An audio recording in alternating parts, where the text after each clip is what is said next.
Hi there and welcome along to another workout for you to row along to. Now, if you've been using my shorter rows as a way to try and build up your time and experience on the rowing machine, then you'll find that today is the first time that I'm really asking you to put in quite a bit more effort for a tiny bit longer, because what we're going to do is 10 minutes, but we're going to start off with 30 seconds at a nice low intensity, 20 strokes a minute. You know I love that.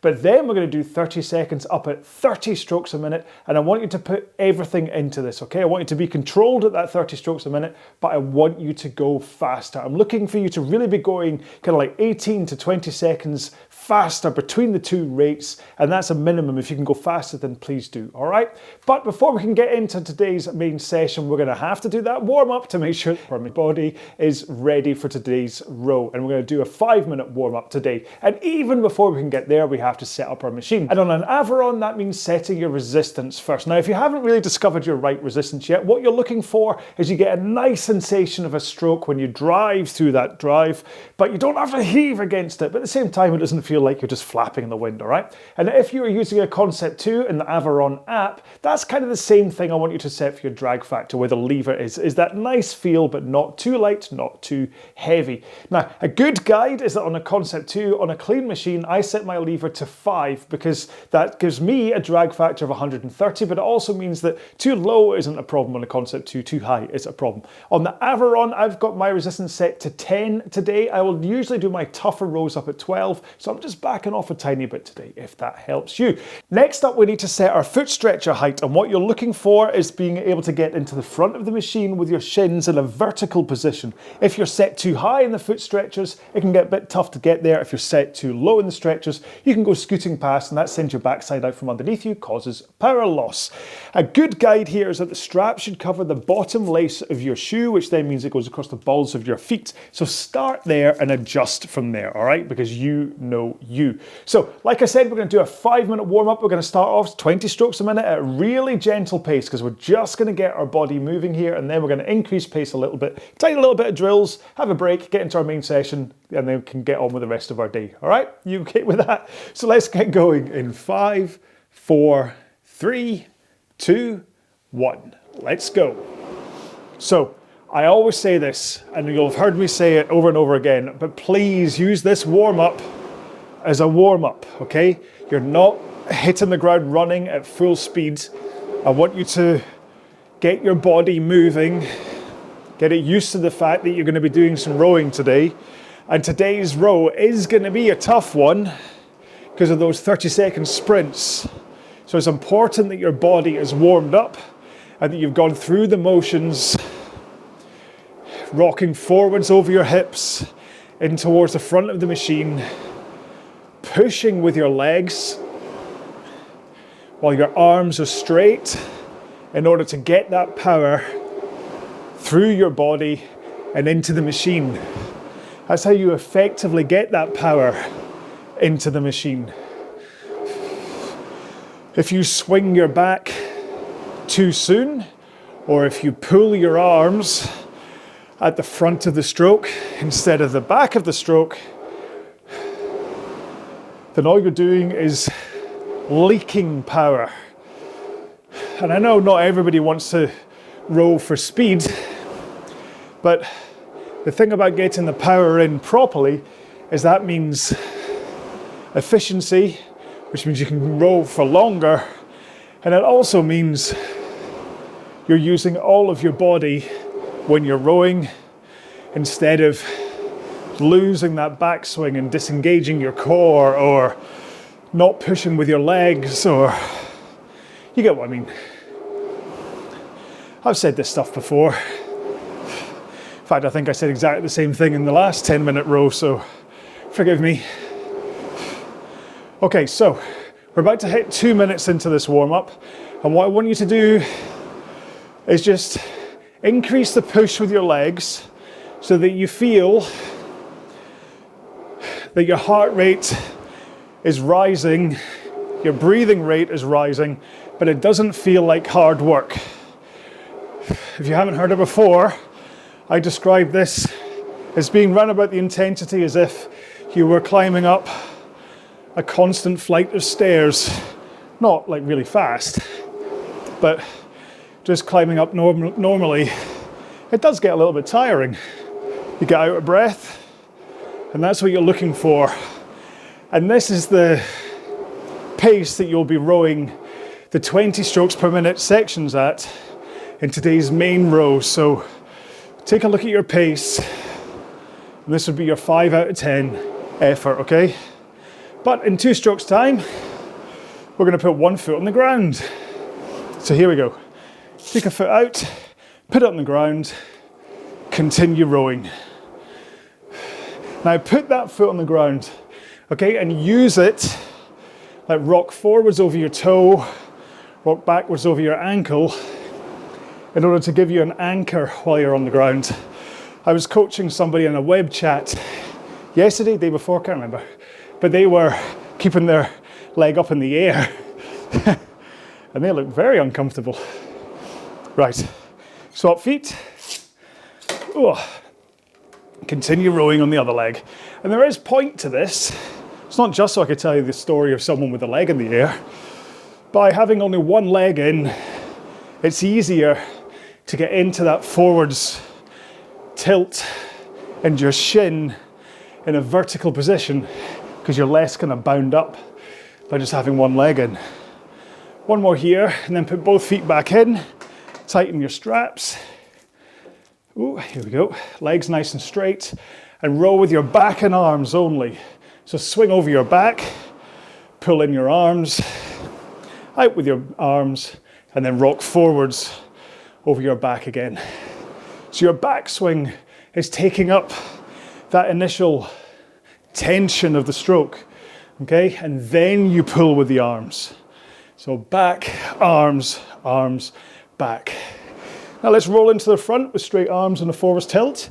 And this time, just use your legs. Keep those arms straight. It's vital you keep your arms straight and just let your legs power into the machine. And then try to hold that forwards rock for as long as possible as well. Let your legs do all the work as you push out from the front. One more here. Right, so have a quick drink and I'll explain one more time what it is we're doing today.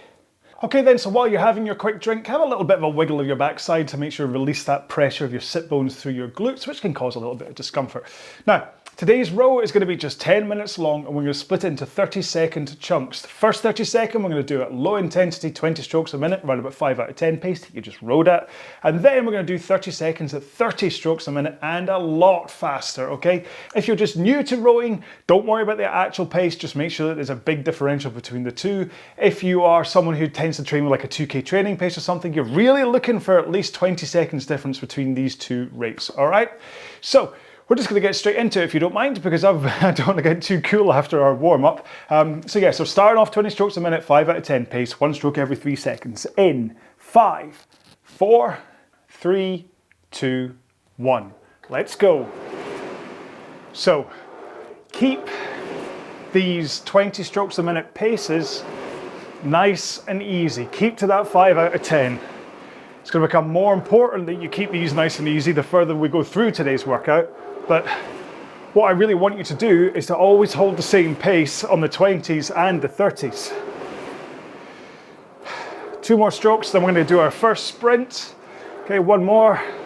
Remember, the power comes from your legs. So push, push, and you'll get a faster drive speed by pushing harder with your legs. You should see your pace jump a lot faster as you do the same. And just make sure to keep those arms nice and straight as you push that power in from your legs. 1 more. And back down to 20 strokes a minute. And that is all we're doing today. Well, it's not all we're doing today. We've got to do another 9 of them. But that's what today's workout involves. 30 seconds, low intensity, 30 seconds sprint. 1 more stroke here. And let's get back to sprinting. Now, The cheat code for this is, if you're looking at your timer, to take 1 stroke every 2 seconds. And that will mean 30 strokes a minute. Okay? Probably teaching you to suck eggs there, but just in case, 2 more. 1 more. Because of course, the opposite is here, or not the opposite, but the companion is here as we're rowing at 20 strokes a minute. Because this is 1 stroke every 3 seconds. And there lies why I love these 2 stroke rates so much. So I don't have to think. 1 more stroke. You ready? Let's go sprinting. Remember, power comes from your legs. If you've got nice straight arms and that forwards tilt at the front of the machine as you push, that power should flow into the machine. 3 more. 2 more. Last one. Back to 20 strokes a minute. And like I said, try and keep coming back to the same paces. So I'm 2:02 right now. And I'll let you know what my 30 strokes a minute pace is when we get to it after this stroke. Okay, here we go. Let's sprint. 140, 141. So I am within that 20-second increase that I asked of you to do. Don't worry about my actual pace. Everyone's different, but the actual difference is return to 20 strokes a minute. The differential between the two, that should be close. And if you're not seeing the difference, there's 2 things that are happening. Maybe you're going too fast on these ones, faster than that warm-up pace, or maybe you're not connecting right for the sprints. 1 more here. Here we go. Push. So really do think about holding that forwards tilt and arms straight as you push your legs into the machine to really hang off the handle and surge that power into the machine. 2 more. 1 more. And if you're struggling as we get to this Bon Jovi point, we're halfway there. If you're struggling to get the stroke rate up, then let the handle guide you. Okay, your handle is your key to faster stroke rates. 1 more stroke. Here we go. So at the back of the stroke, as you finish, let the handle smoothly but quickly come away from your body. You're not scared of it, you're not throwing it away. It's not a snake, but the speed you pull it in at, release it at again. 1 more. It's almost a dance with the machine. You never stop. There's never a point in the stroke where I'm not moving. So don't hold the handle against you at the back of the stroke. Release it. 1 more here. And let's sprint.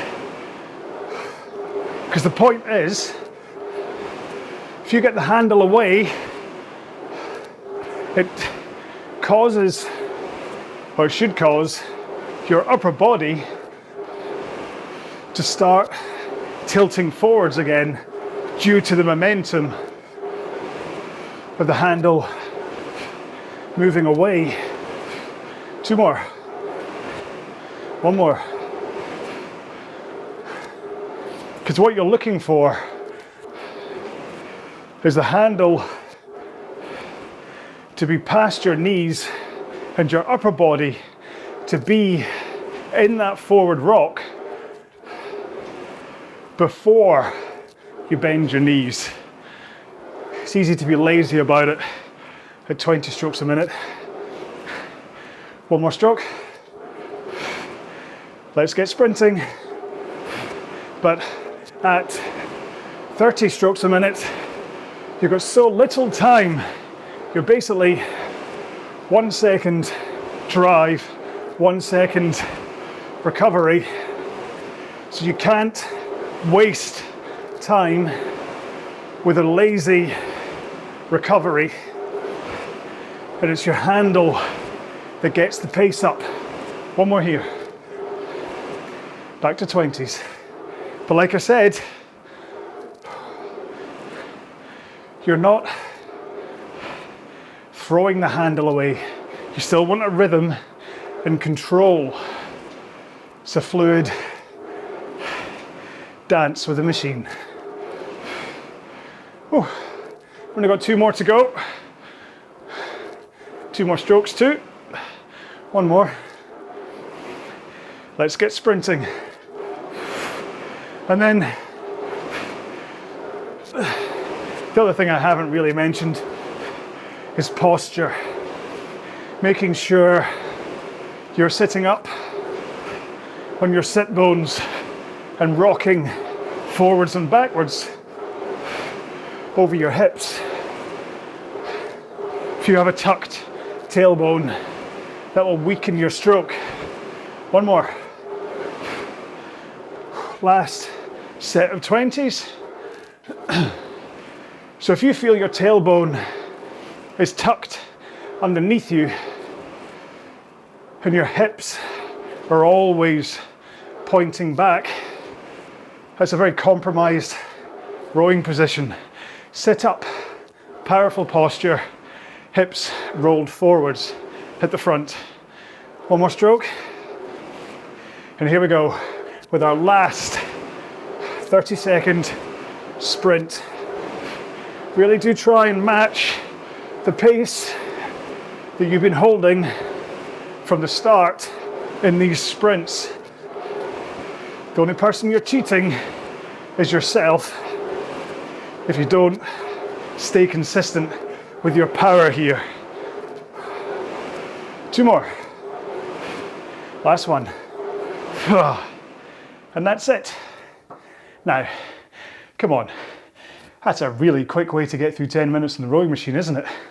And by alternating both of those 30 seconds chunks, it really keeps your body kind of moving, guessing. It doesn't really ever find comfort, so it's a really good workout for you. So I'd recommend coming back to that one. If you thought you were struggling with the paces, then come back and you can do it and try and even up your paces. Or maybe if you're that kind of guy or girl, then you could do that, take a minute's rest, come back and do it again, take a minute's rest, come back and do it again. So basically you're taking about 2.5 between each because I have this 1.5-minute flannel at the end. All right, so yeah, and that'll give you a great workout. So thank you so much for joining me in this one. I really do hope that you enjoyed it. It's really important that you do the fast stuff as well as the slow stuff when you're developing and trying to increase your time on the machine. Okay, now I do always like to leave some kind of a hashtag at the end in case you're going to post anything on your socials. And today that hashtag is Let's Go Sprinting, because that's what we were doing. All right, so thanks once again for joining me for this one. I'll see you in a future video. Until then, take care, be well, bye bye.